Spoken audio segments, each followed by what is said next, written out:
Hi, today we're going to recap a manga series known as Armed Girls Machiavellism with IMDb rating of 6.5. This series started from March 2014 to June 2022. Let's recap this amazing anime series.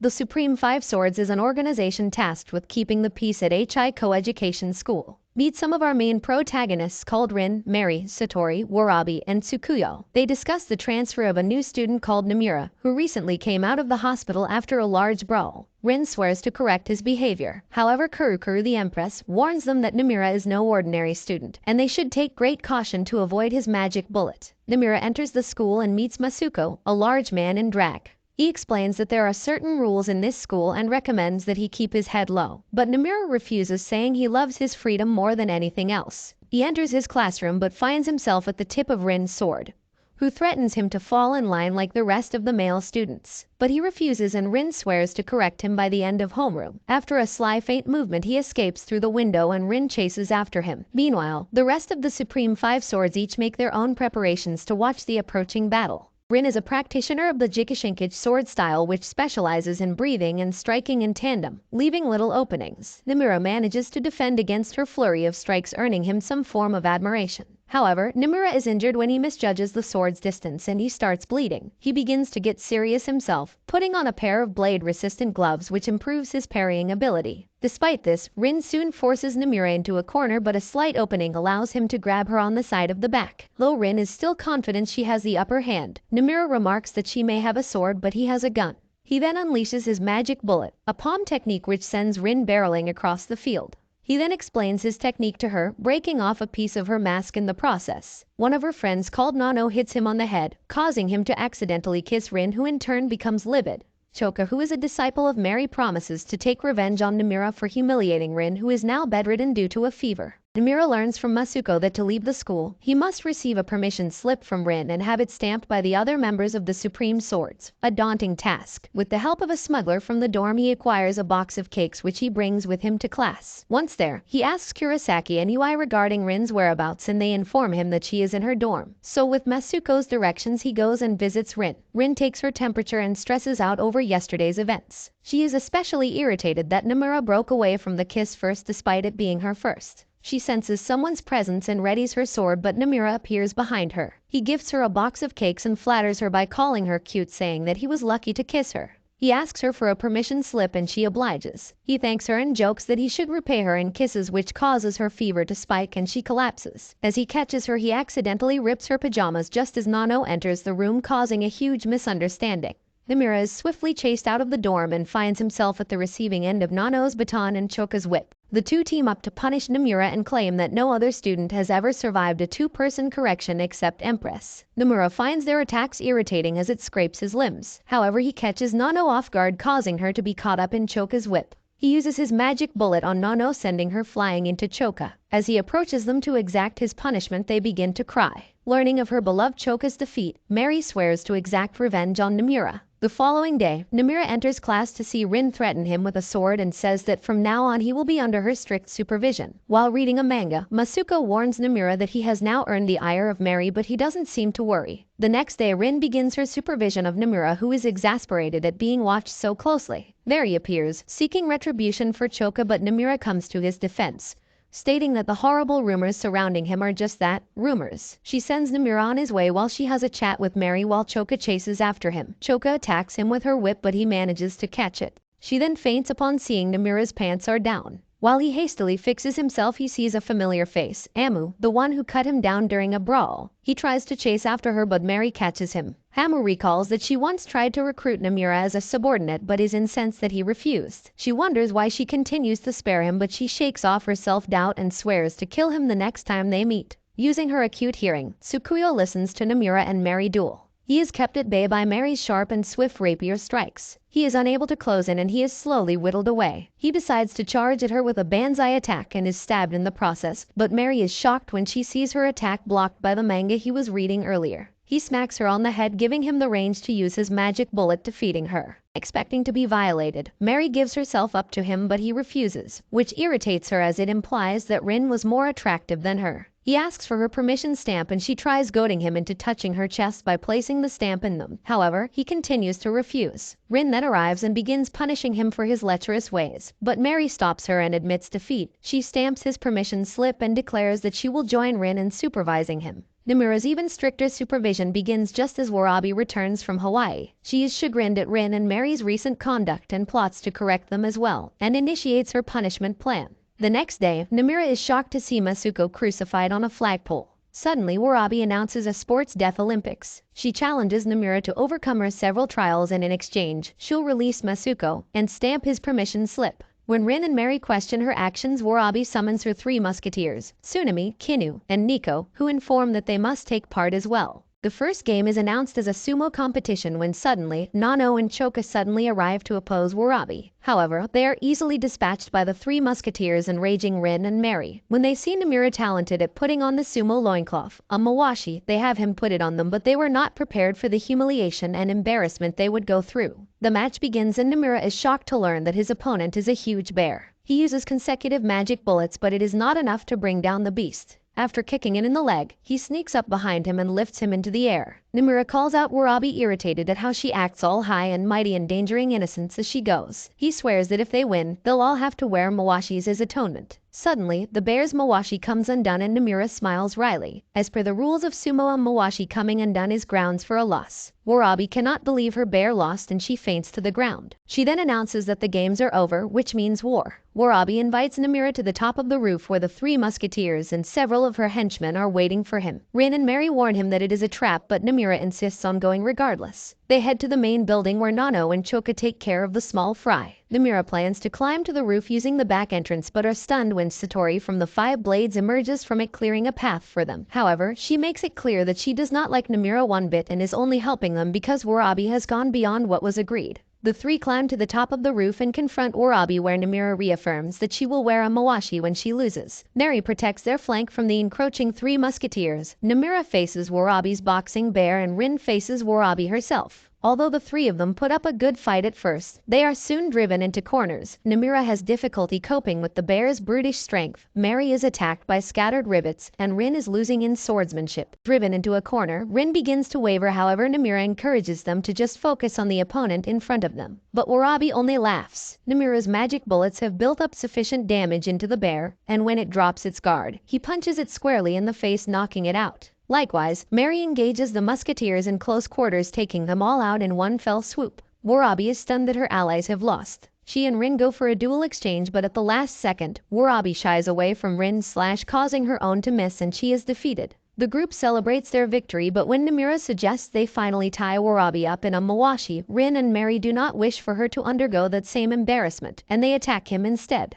After fussing over their appearance, Rin and Mary head out to meet Nomura but are irritated when he is suddenly popular with the girls. After eating lunch with him, they are further incensed when he does not notice their efforts to be more appealing to him. Over dinner, the 2 girls try to plan how to rein him in, which is enough to send chills up his spine. That night, someone enters his room. The next day, they are surprised when Nomura notices their fashion changes after all, flustering them both. During their routine inspection, they are angered when they find an image of Satori and Nomura in the nude. They start chasing him across the school grounds, while Nomura scrambles to comprehend what is happening. He collides into Warabi and her bear, and they allow him to hide. When she learns of his predicament, she is amused and asks him what his plan is. Nomura decides to find evidence that the picture was not consensual. Nomura intentionally gets caught allowing himself to be brutally interrogated by Rin and Mary. However, they stop when they see a horrific scar on his back. Warabi enters his cell and helps him up, revealing that she agreed to cooperate with his plan. The 2 sneak into Satori's dorm room to find the unaltered photo, but Warabi remarks that it could have been given to someone else, like the 3 masked girls under Satori's employ. They decide to investigate the showers next, narrowly avoiding traps and being caught by the dorm residents, who are distracted by the sight of a bear cub. They search the showers and find that Satori's sword is missing. Warabi senses something is amiss, and when they turn around they meet Misogi, Satori's right hand. After blocking a needle shot from her blowpipe, Satori emerges from the shower, sword in hand. Satori explains that she was able to take those photos with him thanks to Masuko's help, and Nomura finally remembers the events from last night, realizing that everything thus far has all gone according to Satori's plan. Meanwhile, both Mary and Rin fuss over Nomura while drinking non-alcoholic beverages, and question if their decision to trust him in the first place was correct. Nomura goes and fights the still-naked Satori, while Warabi takes on Misogi. However, the poison from earlier begins taking its toll and her vision becomes hazy. Satori's swordplay confuses Nomura, and after guessing her sword style incorrectly, she suddenly uses styles from several different schools, catching him off guard. He calls her a monster and she remarks that her parents say the same thing about her. Nomura realizes that her sword style is keishi, which borrows sword techniques from various schools, and he is right on the money. This does not mean he is out of the woods yet, as just knowing her style does not mean he is equipped to cope with it. Warabi is similarly having difficulty fighting due to the poison in her veins, and all seems lost. Nomura lures Satori back into the shower room, where he suddenly strips naked. His gambit works. Satori is too distracted by his nakedness that her swordplay becomes sloppy, allowing Nomura to gain the upper hand. Likewise, Warabi gets the better of Misogi by performing a judo throw. When she walks over to unmask her, she is shocked. Satori threatens to destroy the clean photo evidence, but he slaps her instead, reasoning that if he is to be expelled, then he should do so on his own terms. When she asks him why he is so mad, he explains that it was because she made Rin cry, an answer that stuns her. He remarks that Satori is no monster at all and commends her final attack on him, leaving her shy and bashful. Nomura awakens in the infirmary with Satori watching over him. Hours earlier, Satori hides him underwater as Tsukuyo arrives alongside the dorm mother to investigate the commotion. Although Tsukuyo can sense another person in the bath, Satori denies it. After Nomura emerges from the bath, he collapses from a combination of his battle with Satori. Rin is guilty that she didn't listen to Nomura's explanation, and she heads over towards the interrogation room. However, she runs into Mary, who had the same idea, but neither will admit their true intentions. They have tea together and have a contest to outlast the other, but Satori enters the room and informs them that Nomura is in the infirmary. Rin arrives and apologizes to Nomura and asks for a punishment. He asks her to close her eyes. Expecting a kiss, he instead removes her mask and asks her why she wears one. She explains that when she was young, her mother told her that she was ugly and instructing her to always wear a mask. She thanks him for the time he complimented her. He explains that he was an orphan and that his master was the closest thing he ever had to a father. Suddenly, Mary enters the room and strips down to her underwear to apologize for her actions. Nomura returns to his dorm, forgiving Masuko for drugging his dinner, as he knows he did it to protect the men's dorm. Masuko says that he cleaned his pillow, and Nomura checks underneath it to find his permission stamp card. Nomura remarks that the school is full of good people. Masuko went out of his way to get Satori's stamp for him. A maid discovers that the Empress is missing from her quarters, and Tsukuyo informs the headmistress, who promptly cancels all classes for the day. Meanwhile, some of the male students at the dorm are complaining of a ghost in the showers, which does not interest Nomura in the slightest. He is called out by Rin, and he notes that Mary is missing. Rin explains that she tied up in the girls' dorm as several things have gone missing, including Warabi's bear cub. The two run into Mary, who asks for her help in finding Choka's wig. Satori is approached by a girl who calls her Satori, and she mysteriously replies with, "That's right, I'm Satori now." After clearing up a misunderstanding between Mary and Warabi, Nomura realizes where both the bear cub and wig are. He returns to the men's showers and finds the bear wearing the wig. They return the badly damaged wig to Choka, who is revealed to have extremely short hair in comparison. Rin and Nomura then learn that classes have been cancelled on account of the disappearance of Amu, the Empress. On a rooftop, it is revealed that Satori is actually Misogi, and vice versa. For some unknown reason, the two have switched places. Amu appears behind them, calling her a pitiful soul. Satori tries to leave but secretly tries to attack Amu instead. But to Misogi's horror, her sister is stabbed by Amu's signature blade-like fingers. Misogi tries distracting her with a blow dart, but it is easily parried. Satori and Misogi are mortally wounded.